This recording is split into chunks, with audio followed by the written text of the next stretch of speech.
Chennai shopping mall Aadi blockbuster KG sale. KG చీరల ప్రారంభ ధర కేవలం 150 రూపాయలు మాత్రమే. కొన్ని ప్రత్యేక చీరలపై రెండవ చీర కేవలం 9 రూపాయలకే సొంతం చేసుకోండి. ఫీజుల బకాయి బీజేపీ లాడాయి కార్యక్రమానికి వనపర్తి జిల్లాకు అచ్చంపేట మాజీ ఎమ్మెల్యే గోలబాలరాజు వచ్చారు. ప్రస్తుతం మనతో ఆయన ఉన్నారు. మీరు బీజేపీలోకి వచ్చాక నాగర్ కర్నూలుకు సంబంధించి అచ్చంపేట నియోజకవర్గంలో మీ పార్టీ కార్యాచరణ ఎలా ఉంటుందంటే ఏం చెప్తారు? అచ్చంపేట గురించి తర్వాత మాట్లాడుకుందాం.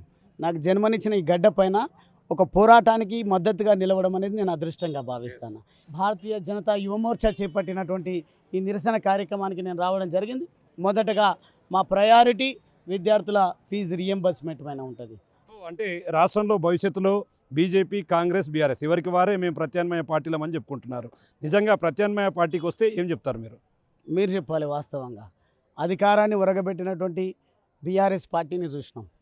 అదేవిధంగా అబద్ధాలు చెప్పి అధికారంలోకి వచ్చినటువంటి రేవంత్ రెడ్డిని చూసినాం. కానీ ఏ పార్టీ కూడా తిరిగి అధికారంలోకి బీఆర్ఎస్ పార్టీ రాలేదు ఇక్కడ. అదేవిధంగా కాంగ్రెస్ పాలిత రాష్ట్రాలు ఎక్కడైతున్నాయో ఎక్కడ ఎన్నికలు వచ్చినా కాంగ్రెస్ పార్టీ మళ్ళీ తిరిగి ఎన్నికలకు అధికారంలోకి వచ్చింది లేదు. అదే ఇక్కడ కూడా పునరావృతం అవుతుంది. భారతీయ జనతా పార్టీ తెలంగాణలో కూడా విజయ డంకా మోగిస్తుంది. ఇటువంటి దుర్మార్గులను, ఇటువంటి నేర చరిత్ర కలిగినటువంటి వాళ్ళను, చిప్పకూడుకు అలవాటు పడ్డటువంటి వాళ్ళను, ప్రజలను వంచిస్తున్నటువంటి పార్టీలను, నాయకులను రాజకీయంగా భూస్థాపితం చేస్తాం. ప్రజలకు అవసరమైనటువంటి అండగా ఉండేటువంటి కాషాయ జెండాను రెపరెపలాడిస్తూ ప్రజలకు నిజమైనటువంటి స్వాతంత్రము, ప్రజలకు నిజమైనటువంటి భారతీయ రుచిని చూపించే విధంగా ఇక్కడ కూడా భారతీయ జనతా పార్టీ ప్రత్యామ్నాయం.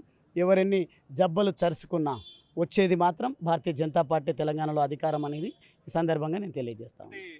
రాబోయే స్థానిక సంస్థల ఎన్నికల్లో మీ ఎజెండా ఏ విధంగా ఉండబోతుంది? పార్టీకి సంబంధించి క్షేత్రస్థాయిలో దాన్ని ఎలా నిర్మిస్తున్నారు? స్థానిక సంస్థలు నిర్వహించే దమ్ము లేనటువంటి రేవంత్ రెడ్డి నిజంగా తనకు దమ్మే ఉంటే, నిజంగా ధైర్యమే ఉంటే, ప్రజలకు తన పైన విశ్వాసం ఉన్నట్టుగా భావిస్తే వెంటనే స్థానిక ఎన్నికలు నిర్వహించమనండి. అప్పుడు స్థానిక సంస్థల ఎన్నికల గురించి మాట్లాడతాం.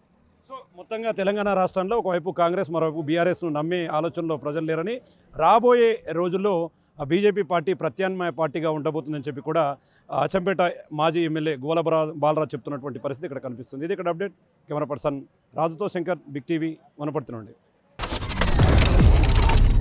Big TV, without fear or favor.